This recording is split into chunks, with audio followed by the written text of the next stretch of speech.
views and opinions expressed in this program are those of the participants and do not necessarily reflect the views of BronxNet or the program underwriters. Hola everyone, welcome to Open BxRx Remote, brought to you from my living workspace, Charlie Executive Suite. I'm Rina Valentin, your host of Café con Leche every Friday. Here's what's coming up in today's show.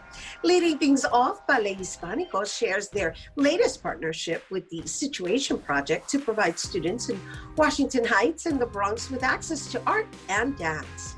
After that, we'll be joined by licensed social worker and certified parent coach, Maria Sanders, to discuss some tips for parents during the pandemic.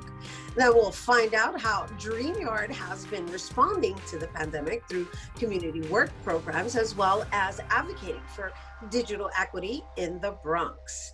Later on in the show, Bobby C brings us an up-to-date with the latest headlines in the world of sports.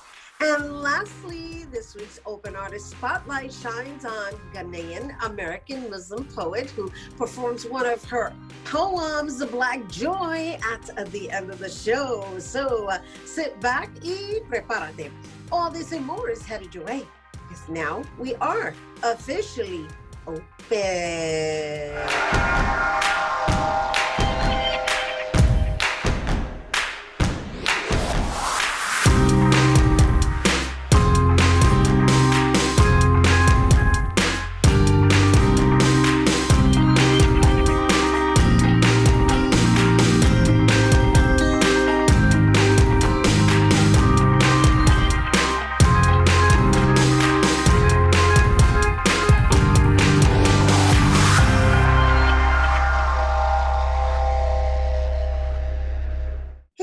Welcome to Open. I'm Rina Valentin, who hosts the Café con Leche for the next hour, encouraging you to get social with us online. That is, tweet us and follow us on Instagram at BronxNet TV and like us on Facebook at Open BronxNet Television. And of course, you can always find moi on Twitter, FB, Instagram, Insta Stories, and LinkedIn at Rina Valentin. So kicking off the new year, the renowned dance organization Ballet Hispanico has partnered up with the Situation Project, a nonprofit organization, to provide 900 middle schoolers with internet access to experience the art of dance. The goal is to bring awareness to the connectivity issues affecting underserved communities while providing first-class arts to New York City public school students. Joining us to share more, we welcome Ballet Hispanico Artistic Director and CEO, Eduardo Vilaro. Hola. Hola, querida, ¿cómo estás? How are you? It's so wonderful to be here. Oh my goodness. Happy, healthy New Year to you, Eduardo. Happy New Year to you. We applaud you on all of the efforts that have been made and continue to be made by Ballet Hispanico. This new venture for me leaves me a little speechless in knowing that our children have been dealing with the limitations of access to their education. So let's talk a little bit about how you came about to choosing this partnership with Situation Project. Well, I just want to mention that even before the pandemic, our children were dealing with these kinds of issues for access. And when this project came along, the Situation Interactive Agency was really spearheading this connectivity issue. And they actually came to us because we're simpatico in that way. Ballet Hispanico was founded on the notion of giving access to our Latinx, Latino community, and to give possibilities and trajectories in the arts to see themselves, remove themselves from whatever's holding them back.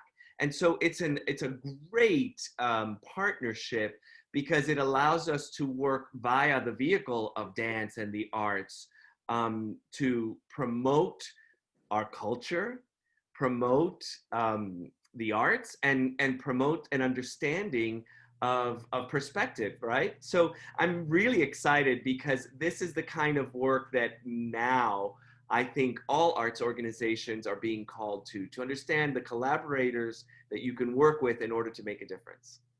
Yeah, that's wonderful. And thank you for saying that because I get where you're coming from. Obviously, you represent Ballet Hispanico and not the Situation Project. However, the fact that now everything should be accessible, first they have to obtain the access. And now that you've partnered up with this organization, it becomes this accessibility to, as I mentioned in my introduction, first class art, where they should have access to being New Yorkers off the bat, right? And in where perhaps some may not even necessarily even know that it exists, right? Right, and I think that your point is opens us up to a larger discussion, which is access to quality arts, entertainment, and performances on a Right. regular basis. And I think it's also one of the silver linings of this pandemic that even we at Ballet Hispanico are trying to figure out. So how do we keep our virtual footprint alive? Because in our community, not everybody can go to those theaters. Not everybody can afford that. So if Right. we can maintain this, so it's going to be important to have connectivity, right? It's not only you can buy as many laptops as you want for the community. It's useless if we don't have connectivity. I mean, how shocking it was during the pandemic to see kids doing their homework at a McDonald's. I What know. was that? Es que eso me duele mucho. It hurts me, and I am still really just processing the fact that some of them have been already a year now, going on a year of not having access to their work. And so what does that mean, with regards to their development and their promotion into the next grade? Yeah, it adds another issue. It adds more problems for our education system because we as a community are responsible for that lack. We have to, make sure that we support these young people now when things change, if and when they change. There's going to be a community of young people that are going to need extra support because we failed them. And we have to understand that we have to take that responsibility and Absolutely. own that. Now, we as a community, that means government, people, those of us who have more than those of us who don't have. So there's going to be a reckoning, down the line for this open hole that we left. Well, I will say I was proud to see Governor Cuomo literally mention Ballet Hispanico as one of the top organizations that are going to be in the forefront of this transition. And I hope this transition in power is also going to serve us as well. Yes, I was so proud also to be part of this. All of the events and performances are still in development. So we are working with the offices to really do something special for our community as we're able to maybe perform outdoors and have areas where folks can see us. And again, if they're going to transmute this over the internet, we're going to need connectivity. Got it. Right. Just Going taking it right back. to the... Just taking it back to your earlier point. Of course. And I love it. That's what I love about our conversations, right? Because it has layers, right? We're speaking on a dimensional level as well, right? Because again, it kind of brings up the issue of systemic racism and the inequities that exist, based on environment, there's just something not right there. Yeah. There's something not right. There's something not right, but as you already mentioned, I think we are on our way with a new administration that's focused on that. I mean, already the choices that have been made for certain offices and certain positions really do reflect who we are now.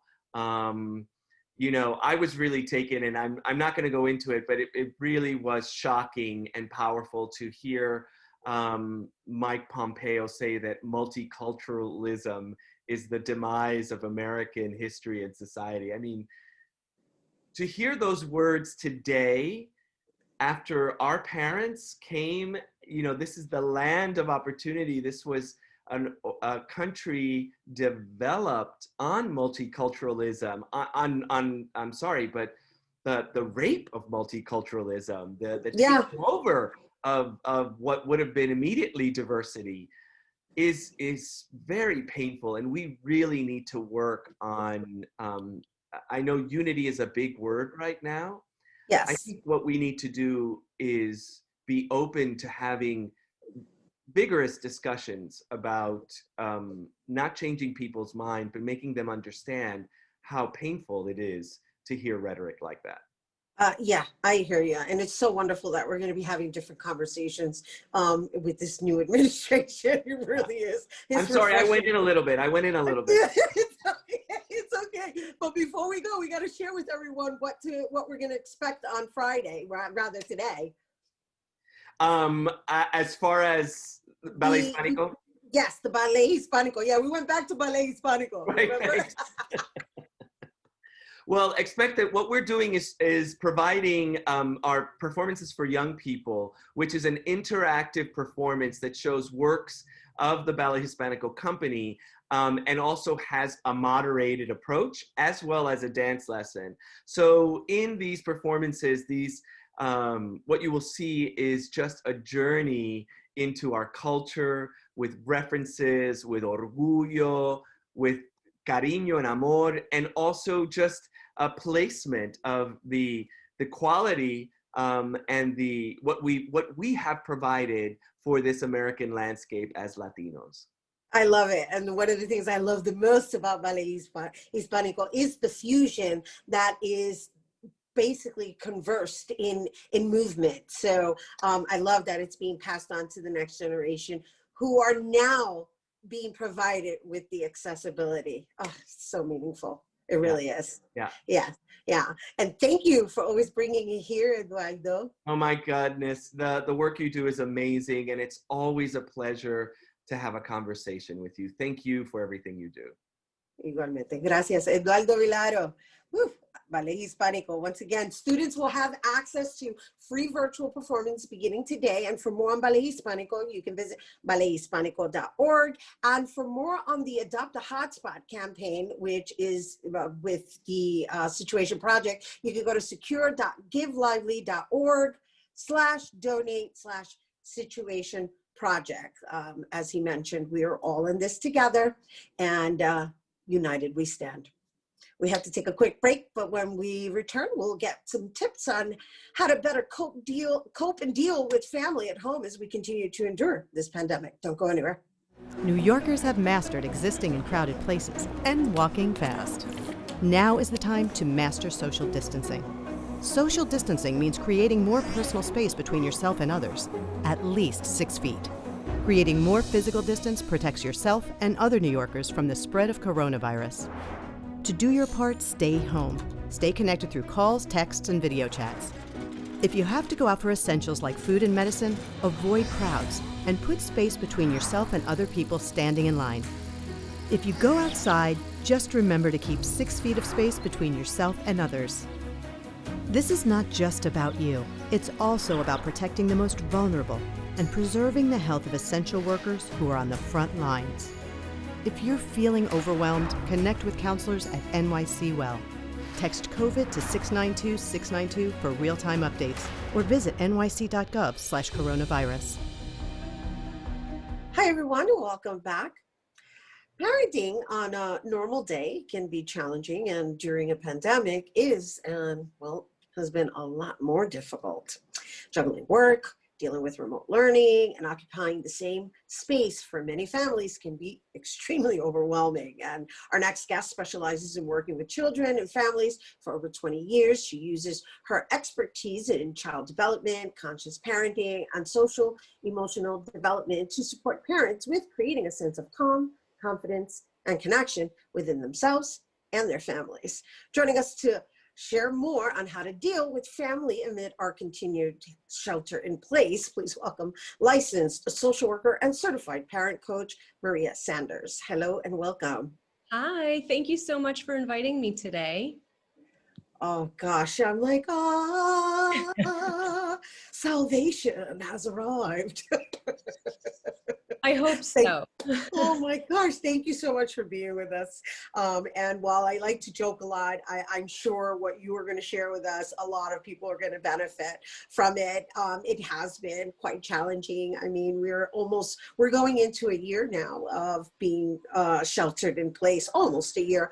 However, it still doesn't shift the fact that we've all had to acclimate to wearing multiple roles, which just from being a mom myself could create a lot of frustration, and that seeps into the relations within the family unit. So let's just talk about like how you address these matters as a parent coach.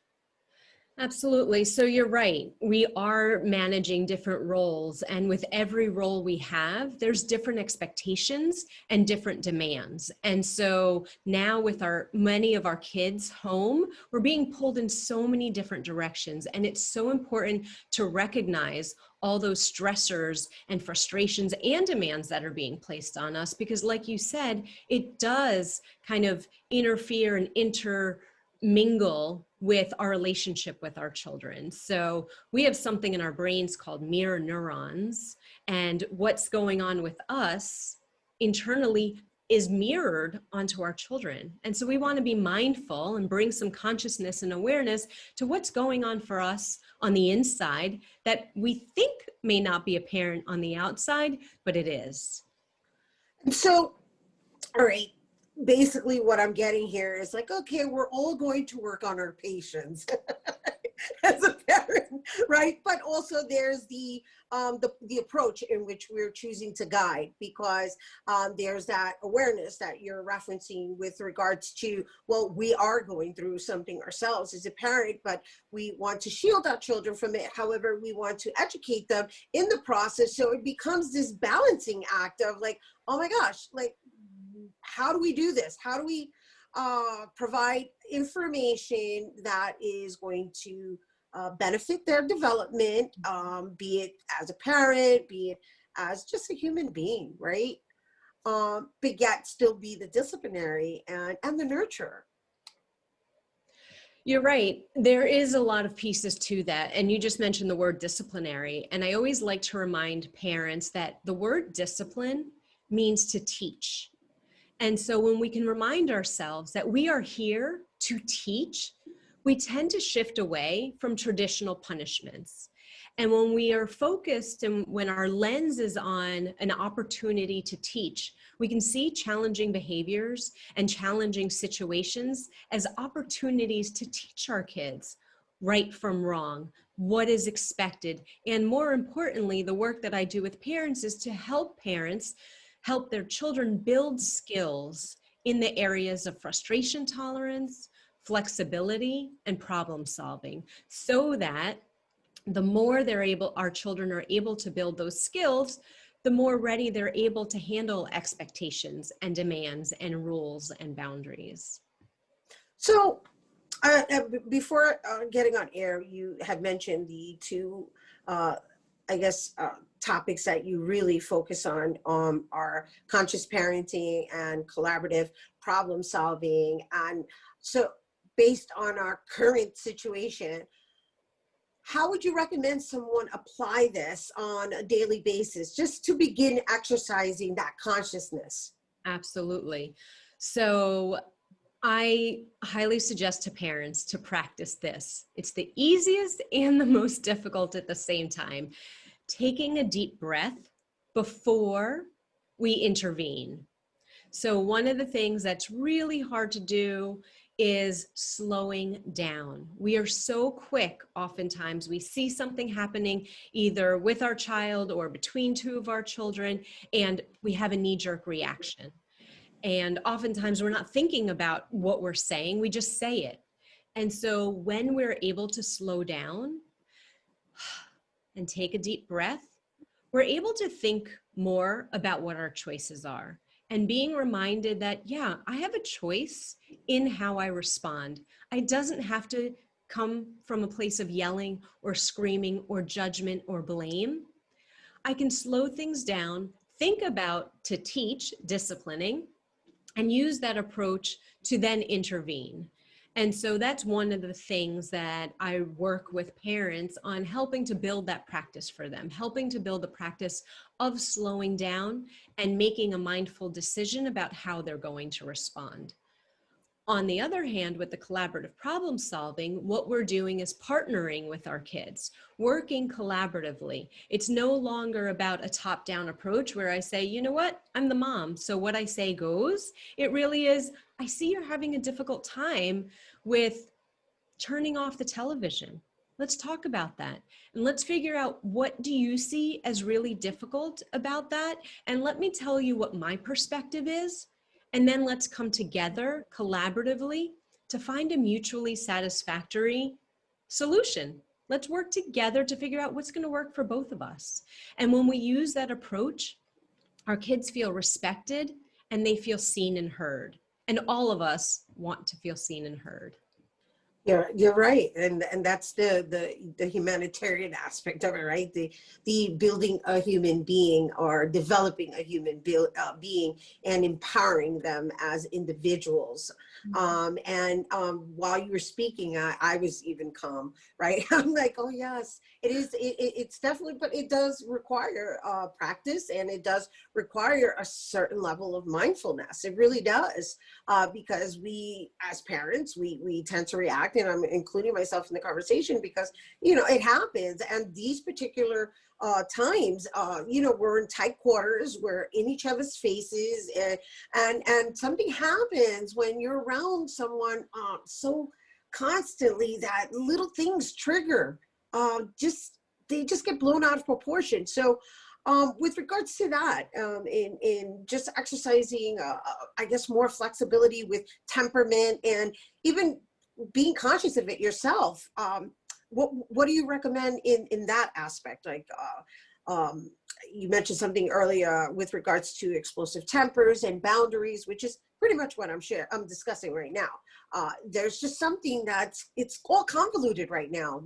Everything is shoved in like to one big basket. And so we got to sort it out. Yeah.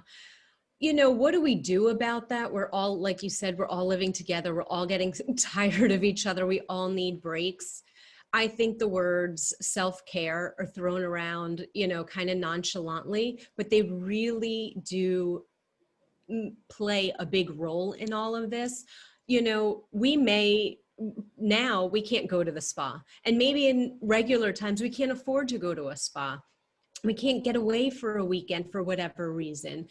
We can still bring self-care into our day-to-day practice. So what I tell parents is, when you take a shower and the shower maybe has to be rushed and you only have 5 minutes, take a mindful shower. What that means is letting go of your to-do list, putting the to-do list and all the things that maybe have happened and all the things that have to happen, put those to the side and stay in the present moment. Take notice of the warm water. Get an awesome bar of soap that smells delicious and make that your spa, right? We can bring that like peace and calm throughout the day. As we're washing the dishes, listen to a podcast, put on a fun song, do a little dance, right? Again, it's taking care of ourselves with little pieces throughout the day and having a plan. I tell parents, suggest to parents, write a few things down that are your key things during these dark,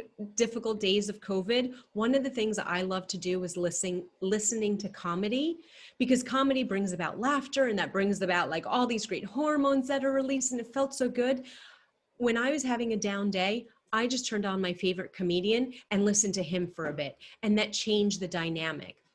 And the better I feel, the better I am able to clear the way to connect and communicate with our kids. And so I do think self-care can be brought in throughout the day. And it really is such a great thing. If we can even put it in our phones as a reminder to say, all right, every 2 hours, I'm just going to do a 2-minute activity that's going to help boost me. that in itself can change and shift the dynamic tremendously. I love it. Oh my gosh. I love everything you shared with us today. I'm now identifying you as my Zen parenting coach.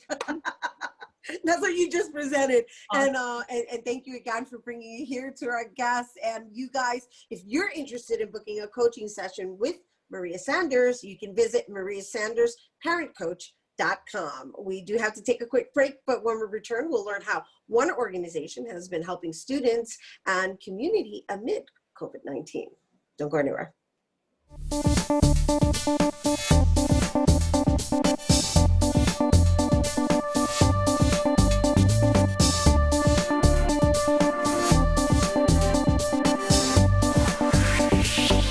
Outside 673 East 137th Street in the Mott Haven section of the Bronx as families attended the annual winter food and coat distribution hosted by the Bronx Community Partnership Council. The need is great in this community. We get a line that stretches out to the Bruckner. A distribution several months in the making as the council gathered supplies throughout the summer to help those in need during the pandemic. We just want to make sure that we give back to this community. We want to make sure that everybody is practicing social distancing and taking care of themselves while this pandemic is going on. Families walked to different booths set up to distribute hot food, pantry bags, PPE, and coats for adults and children. Any one of us can find ourselves in a difficult situation in life and in need. So we're here, to address those needs and to kind of like fill the gaps where people need help. And that's what community organizations should do. And that's what we're here to do. The 40th Precinct Council, along with the Bronx Parent Housing, Fidelis Care, and Medley, were some of the organizations that came together to make the event possible. This takes quite some time to put together, getting resources and partners, a lot of collaboration between organizations, other not-for-profits, businesses. The NYPD is here. They come to all our events. The Bronx Community Council plans on providing COVID testing for families next month. Reporting for BronxNet, Jericho Tran.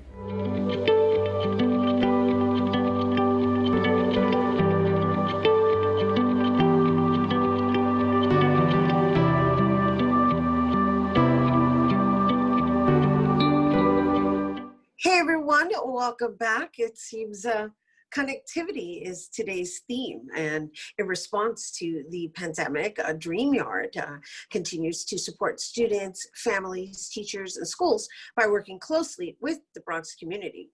The organization has been able to maintain its virtual programming through its art center and school programs. They've also been able to provide food distribution in partnership with the Bronx Community Relief Effort, and now they're advocating for digital equity in the Bronx. Joining us to share more, please welcome Dreamyard Director of Digital Learning, Hilary Colos. Hello and welcome. Hi, thanks for having me. Thanks for being here with us. And I can't stress it enough, but it just seems to be that here we are 9 months later, and we are still trying to establish equity on a connectivity level. Yes. I mean, that's the basics. Yeah, and it was a problem before the pandemic, or pandemics, however you see it, as well, in particular in the Bronx and other communities across our city. And so, we're doing everything we can to keep our programs going, and also just advocating, as we usually do, for equity in the Bronx. And in particular, I'm advocating around digital equity, which I'm sure we'll talk about in a little bit. Yes, but first let's share with everyone a little bit about Dreamyard's programming, because you partner up with some really big organizations to make this happen. So just give us an overview of Dreamyard. Yeah, sure. So Dreamyard has been around in the Bronx for a little over 25 years. We collaborate, as you said, with Bronx youth, families, and schools to build pathways to equity and opportunity through the arts. And that looks like a lot of different things. So we have an art center. We're located on Washington and 166. That's where our Dreamyard offices are, and art center, where we do lots of free programming for young people, which I can talk more about. We're also in over 40 Bronx schools, K through 12, where we have our teaching artists go in and collaborate with day school teachers to do arts integration work. And we have an incredible professional development staff who work with teachers in the schools as well. We have a high school called Dreamyard Prep, which is over in the Taft building. And we do a million other things, but that's kind of what we're keeping going right now. Right, but the idea really is to create that connectivity on multiple levels, right? So it starts with the arts, and then there's of course the community within the Bronx that is in need of food supplies, and which leads us into the Bronx community relief efforts. I mean, from what I understand, you have already served a good 100,000 individuals just from September of 2019. That's a lot. Yeah, it's amazing, and it's really a collaborative effort. So at Dreamyard, where I'm the director of digital learning, we're obviously keeping our virtual programming going. But back in April, we just became involved with the Bronx Community Relief Effort, and also now the Bronx Community Foundation, who just saw the immediate need and said, we have to react. We have to make sure that the Bronx is not forgotten in this moment. So they've really been focusing a lot on different areas, from housing security, telehealth and PPE, food security. And one role that Dreamyard has played in that work is just handing out food and meals to our neighbors. So it was really important to us that folks knew they could come to the Art Center to get that food. So we're still doing that. It's Monday to Friday, 1 p.m. to 3 p.m., either meals or often it's groceries now, so that folks can make their own meals. So if anybody in our neighborhood or community needs that, they can come to Dreamyard. It's 1085 Washington Avenue, right by 166, and get that food between 1 and 3. So they don't need to make reservations, right? And you guys are handing out groceries and produce and things of that nature. Yeah, exactly. And we appreciate, please wear a mask and keep socially distant when you come. But we just have folks from the neighborhood walk up and grab that. We've had folks who have been coming for a while, and folks that just walk by and see it. So you're welcome to come. Awesome. Thanks for sharing that. And I'm going to imagine that being the director of digital learning, you've been awfully busy for the past couple of months. Let's talk about that program, and let's talk about what I want to say, the digital divide, because as I mentioned in introducing this segment, we just had a conversation about the inequities and the lack of connectivity and Wi-Fi and hotspots and all of these things that are interfering with our children's learning abilities. Yeah, I mean, we know our young people want to learn. We know our families want to help their young people learn. The young people we work with are so creative, and they're creating no matter what. But in order to really take advantage of all the opportunities in remote learning right now, you have to have a reliable connection, an affordable connection, ideally broadband in your home. You need to have the right device that works and that you don't have to share with 3 other people. So everybody needs their own device. And then we need digital literacy and IT support available too. So at Dreamyard, we've been working on that in terms of creating a lending library where we've been able to give out Chromebooks to our young people through generous donations through the Bronx Community Relief Effort and our board, even hotspots that we've been doing, earphones, like little things too, really make a difference. So we've been doing that at Dreamyard. And then we've also been a part through the Bronx Community Relief Effort of something that we're calling the Bronx Digital Equity Coalition. And that is over 50 people and probably over 15 organizations that have come together from across the Bronx who already were working on the digital divide issues and tech workforce development, our libraries, some of the CUNY schools are a part of it, where we come together every week and we just say, what are we seeing? What's the need? What are we already doing that we can work on collaboratively? What funds can we redistribute to get people what they need? And so we're really trying to build that coalition to go beyond the pandemic too, because we know that we need stronger internet and connectivity and other types of tech access in the Bronx. We needed it 20, 30 years ago, and we definitely need it in the future. But you know what, just looking on the bright side, at least, there's this consciousness in focusing on it, right? So where were you when you first started this? How long ago did this coalition form? And where were you when it started as to where you are now? What kind of progress has been made? That's a great question. So we, as part of the Bronx Community Relief Effort, we just started calling people together in around, I think it was like the first week of April. So just a couple weeks into when we really saw what was happening. And it was really just folks that I knew in the Bronx, other organizations we work with that we knew were doing good work, literally just email, call, hey, can you meet on Wednesday mornings? And let's start talking about what we're seeing. And then word spread, people would invite other people. And at first it was really, we were reacting to the moment. It was like, how many hotspots can we get? We got hundreds of Chromebooks and hotspots just out through our partners at Here to Here and the Bronx Community Relief Effort. And now I think we're moving from a reactive mode into more of a sustainable mode. So this coalition could benefit the Bronx, I think, for a long time. We all are doing our work separately, but the more we come together, the more leverage we're going to have, the more we can advocate for people of the Bronx to corporations, internet service providers, city agencies, and really coordinate our voice as well, Right. to make sure that we, doing all of our own good work, but that together we're really representing the Bronx and the needs that we have. That's wonderful. Definitely a wonderful, well thought out, united front, right? Because I understand you've collaborated with organizations such as Google. And so it's a matter of like figuring out like, okay, how do we pass it forward in a way that is truly going to enhance the community and benefit the next generation's development? Yeah, not just definitely. for the moment, not a quick fix. We're talking about like, okay, obviously there was a Band-Aid that needed to be applied, but now we're talking about a wound that needs to be healed permanently. Yeah, and the corporations who work in technology, the city agencies that deal with it, they are thinking far in advance. And so we need to be thinking that way as well, and thinking about it together and planning what we want to see in the Bronx. What do our neighbors need? How do we want to run it? How can we own? That's one of the principles that we're working with, community ownership.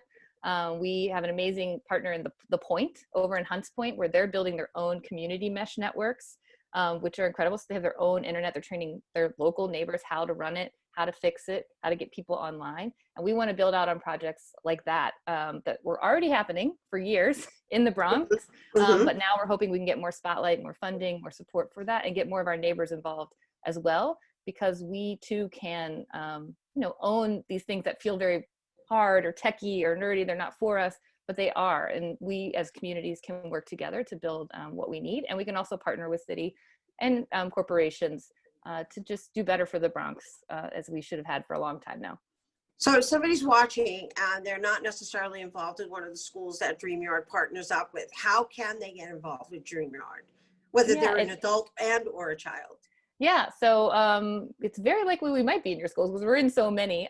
So you can definitely ask someone at your school if you have Dreamyard, or if not, you can always ask your school administration about how to get more arts education and work with Dreamyard. We have a website, dreamyard.com, that has tons of information. You can also check out free art center programs that are happening now that are all virtual. So if you're interested in poetry or music production or fashion, you can definitely sign up your young people there.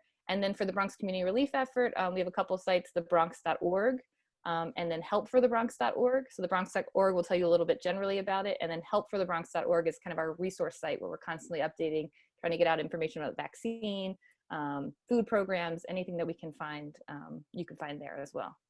So this is wonderful. So before we go, I just want to be out of clarity, right?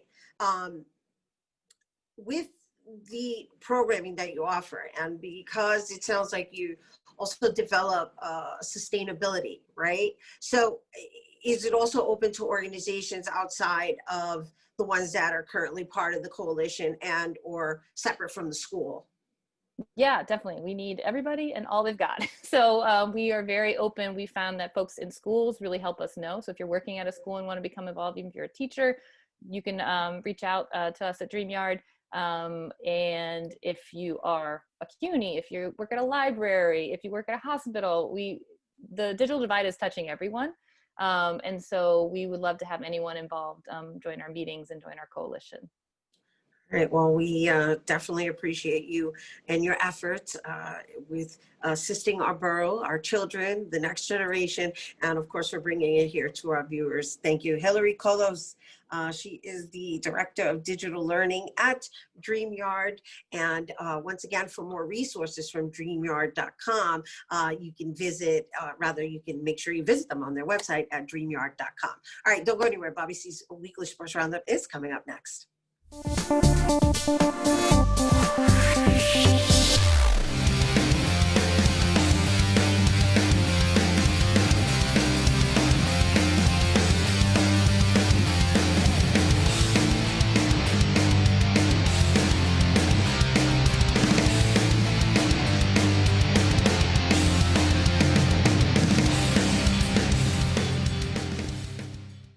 Superstar James Harden wasted little time making an impact on the Brooklyn Nets since coming over from Houston in a trade First, here's an elated Harden in his introductory presser. It means a lot, just coming from 8 years in Houston, and then having a fresh start with some unbelievable talent, and obviously the coaching staff, the front office, from top to bottom. The welcome has been amazing, so it's a fresh start for me to go out there and ultimately have a chance to compete at a title. The 8-time All-Star and 3-time scoring champion lifted the Nets to a victory his first time out, and what a showcase of his skills it was. Harden became the 7th player in NBA history to record a triple-double in his debut with a new team. Kevin Durant scored a season-high 42 points, and Harden added a 32-point triple-double Saturday night. Nets topped the Orlando Magic 122-115. Here's more from Brooklyn.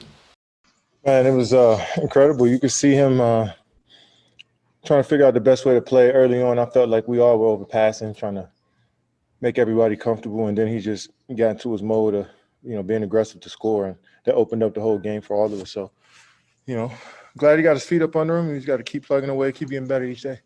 The good vibes didn't stop there either. The Nets won a thriller on Martin Luther King Day as 3 former MVPs went toe-to-toe, Giannis, Harden, and KD, in a high-level showdown between the Nets and Milwaukee Bucks. The streaky Nets come away with a 125-123 win. We go back inside the locker room.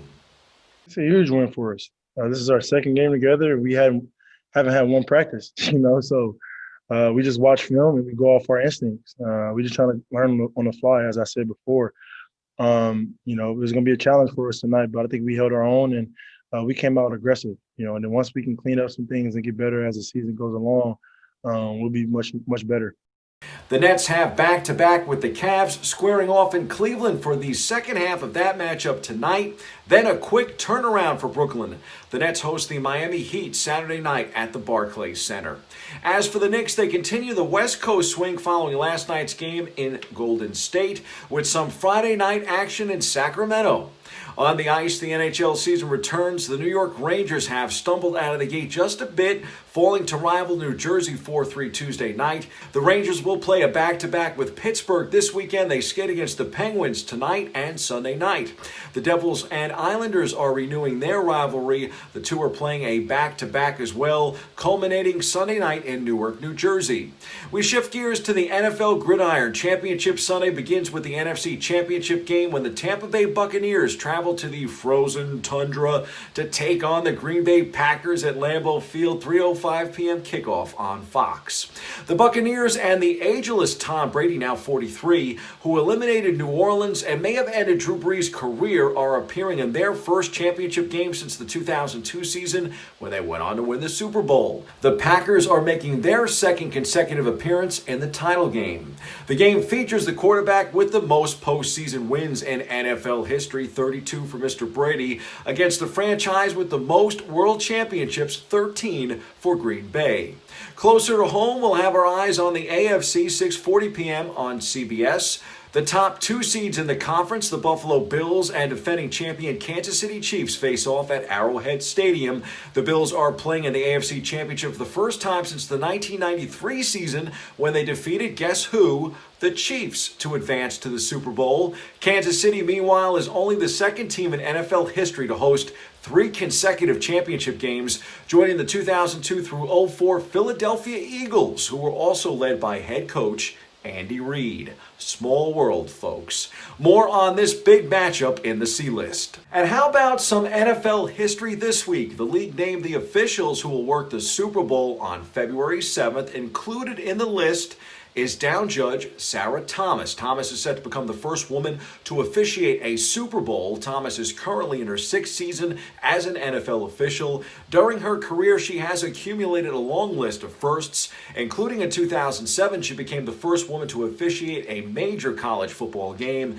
In 2015, she became the NFL's first full-time female official, and in 2019, she became the first woman to officiate a postseason game. Congrats to her. More progress progress in the world today. And speaking of progress, we turn to motorsport and IndyCar for a major announcement this week. The Indianapolis Motor Speedway is a place for realized dreams. Roger Penske, his Race for Equality and Change program, team owner Beth Peretta, and IndyCar favorite Simona Di Silvestro are joining forces to field an entry in the Indy 500 created to showcase women racers. The five-time Indy 500 starter and factory Porsche driver will pilot the number 16 Peretta Autosport Chevy, supplied and staffed in partnership with Team Penske. It marks the 32-year-old from Switzerland's best chance at Indy and the first for Peretta, who tried to field a female-staffed entry in 2016. Here's more from Indy. We want Peretta Autosport to be the place to welcome, train, and support professional growth in all facets of the team. Eventually, we hope it'll be a team of women running the car. And that can and will inspire others to become mechanics, to become engineers, to become drivers, to become team owners. It's quite a special day. I think it's something that I've worked for my entire life, to get a proper shot at this race. And I think it's super exciting that it's finally happening. And when Beth actually called me a few months ago and told me about this opportunity, and I think literally an hour later, I was on a Zoom call with Roger Penske and Bud Denker. It was quite surreal that it all happened so quickly. And for me to really come back to the Speedway with a constellation like this, with the association with Team Penske, it's really, to be honest, as a driver, a dream come true. Very exciting news there. On the flip side, though, some real disappointing news back here in New York when it comes to the baseball diamond, at least on the Mets front. And I'm not talking about the team losing out on free agent George Springer, who is signing with Toronto. New Mets general manager Jared Porter sent explicit, unsolicited texts and images to a female reporter in 2016, culminating with a picture of his erect male private part. The Mets fired Porter Tuesday morning. Here's team president Sandy Alderson with more. From my standpoint, I was shocked, and eventually that gives way to disappointment and a little bit of anger. But this was a total surprise to us. Those are the headlines. We hit the C-list for a tip of the cap to a New York quarterback that deserves one.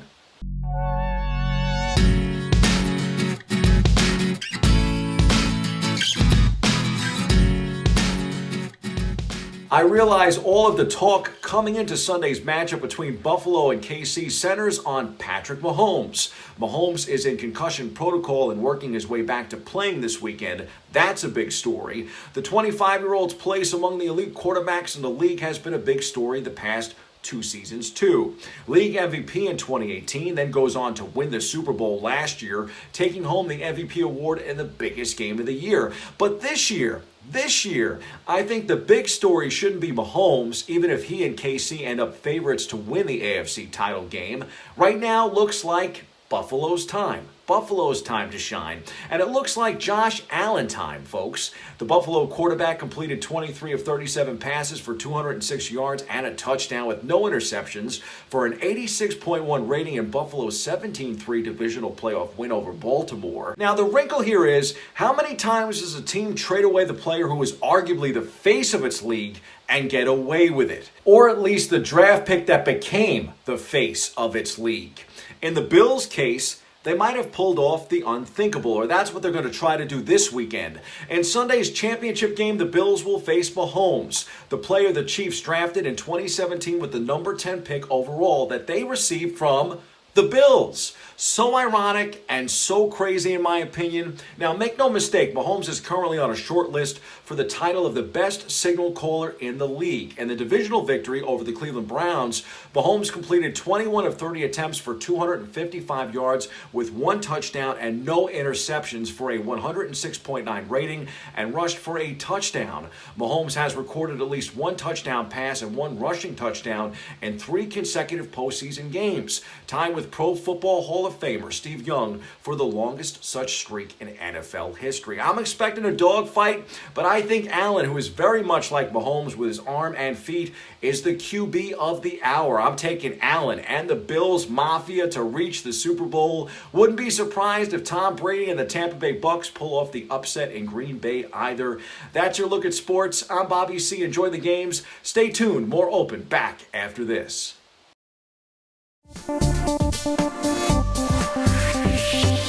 Hey everyone, welcome back. Our last guest is a Ghanaian American Muslim poet and performer from the Bronx, and her poetry, it explores identity, liberation, and is rooted in the histories of the African diaspora.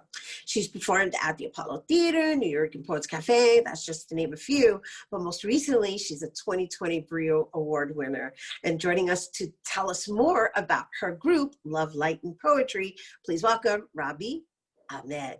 Hi. Hi, thank you so much for having me. How are you? We are, you know, I just feel like since the middle of this week, we're in a new chapter is how I feel. How are you feeling? I am doing well. I'm super excited to be here with you all. The artwork in both of our screens is beautiful. The smile is radiant. So we're ready. We're here. We're good to go. Yeah, and then of course you're rocking this fabulous apparel that says poetic, and you know, it kind of makes me think of Amanda Gorman, who just recited in the inauguration, and I understand that's part of your collection, right? Yes, so this is actually one of my own designs. So my small business, Love, Light, and Poetry, we offer performance services, poetry workshops, and as well poetry-inspired apparel. So, you know, this is for the performers on the stage and the writers who live their daily lives. You can wear this indoors on your performances. It's just one of those go-to pieces. I love it. I love all the aesthetics, right? I'm digging the green earrings, the plant, the artistry, and of course the fabulous hair. Thank you. Thank you so much. Thank you.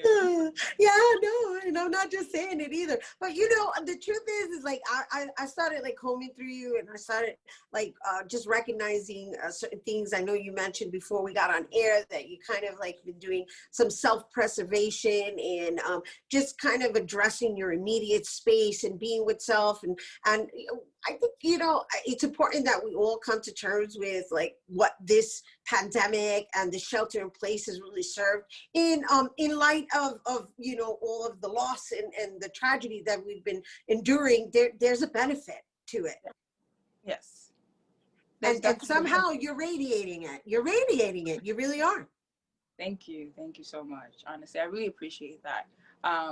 I think also too, in every time, and any moment in life where we experience loss, it's an opening, right? And I think this is not to negate that real lives have been lost and real energies and emotions and important members of our communities have transitioned. But I think also too, it's been a moment for us to really recognize what matters, right? What is our purpose? Why are we here? Are we living every moment intentionally? Are we surrounding ourselves around people that fulfill us, that assist us in our journey to our higher selves, to our purposes? So it's been a blessing to be able to just sit still for a moment and really analyze, has the life that I've been living truly been the life that I'm destined to live? Right, and it really loans itself back to just being mindful and living purposefully, right? And I also want to congratulate you on the 2020 Brio Award. I understand that has also served as a seed. I mean, you know, you can share as much as you like, but based on everything you shared with me, I want to share with our viewers, you know, that you've spent a lot of time reading and you've been writing. I mean, you're a writer anyway, but this particular period has loaned itself to you really diving in wholeheartedly. So what would you like to share further? Yes, so I will be releasing my first collection of poetry in the fall entitled Manifestation. It has been in the works for about 5 years now, and I'm super honored to have won the Brio Award to push me and getting this story out as I'm writing more works, right? As the pen continues to move, I'm super excited and grateful to be able to share my story and also begin my legacy, right? This project will allow folks to know that I was here. And that is what we really need to consider, that we just leave behind medicine for our incoming descendants, for the people in our community. So I'm super excited to be able to share my story and have it propel more stories to come, to be able to have my own works in my own libraries and the libraries of my grandchildren and on. So I'm so excited. And thank you so much. Thank you so much. That's awesome. Congratulations. I'm excited for you. So just share with us how it is that the Abril has served as this propeller, you know, in moving you in that direction. Yes, we live in an economy that does not honor our artists, right? During this pandemic, what was the first thing we went to? We went to music, we went to shows, songs, books, all these versions of art that lives in our daily lives that provides a more enjoyable experience, a more manageable experience, a colorful experience. And it was really sad in the beginning of the pandemic when many of myself and many of my other artist friends were losing gigs left and right. Honestly, it was a really scary time for us. Before the actual shutdown went into effect, shows from out in August were being canceled. So right now we were in a state of vulnerability. But I think with the pause, with this shelter in place, has pushed folks to honor the artist, to really value the work that we're contributing into the world. I think we honor the lawyers, the doctors, and so forth, yes. But someone designed this sweater, someone designed these earrings, someone created the painting in our homes to create a beautiful space. So I think it's just really important that now we've been able to cultivate and honor, like, let us all honor all of the roles that we all play in our society, because they are equally just as significant and beneficial to living a fruitful life. That's awesome. And I love it. I love it because she just broke it down. You know, art is medicine and we are all essential workers. Yes. Woo, that's it. All right. Not so that. I know we're going to take a quick break, but when we come back, you're gonna recite a little something for us, right? Yeah. Indeed. All right. Looking forward to it. You guys hang in there. We're going to take a quick break, but when we return, Robbie's going to recite Black Joy for us when we return. Don't go anywhere.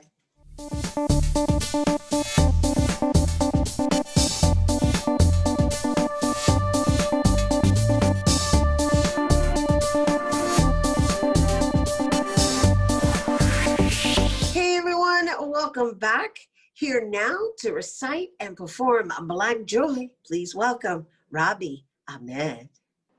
Black joy is the sun shining over your NYCHA apartment, the birds fluttering around your window, the sun setting above KFC. The calm of streets looking 7 flights up is the smell of a madam kissing the oil, releasing the fragrance of home. It's Cassie blasting out of the window bars. It's kicking out the double-handed Turner. It's birthday cake cutting at the dining table and a name chain in a box and a pair of name earrings the following year to match. It's freedom weaved into braids. Climbing monkey bars, swirling down slides is a pack of chocolate-covered sunflower seeds, and the cheddar ones when discontinued. Is the overpriced little store and the bruised fruit at Brothers Supermarket. Is the one bowling alley in all of the Bronx with the Mickey D's across the street for snacks. Is buying a pack of gum and having ownership only to one stick. Is getting light on Gunther Ave concrete. Hopping out of 31 buses. Is 4 pizza nuggets at Wendy's. Sweet and sour sauces to get me down B Road. To stop by Miss Chin for an extra stop of hoop earrings.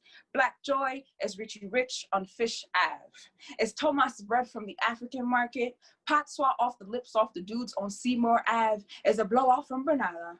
Black joy is finally feeling safe in my body to be this joyful on my block, to be this free, this fly, like I'm from another lifetime. Thank you. Yeah. I was like, I muted myself because I did not want nothing interrupting that, because, girl, I am feeling the Black joy. Thank you. Yes. Woo, thank you, Robbie Ahmed, you guys. And once again, for more Robbie Ahmed and her parallel, visit lovelightandpoetry.com and check her out on Instagram at Artistry by Robbie. All right, you guys, that is our show today, mi gente. Thanks to all our guests for coming through, and to you, our viewers, for tuning in. If you missed any part of the show, you can check out the recablecast tonight and 24 hours a day at bronxnet.tv. I'm Rena Valentin, and from all of us here at Open, may the universe provide paz, prosperity, y amor, black joy. Adios.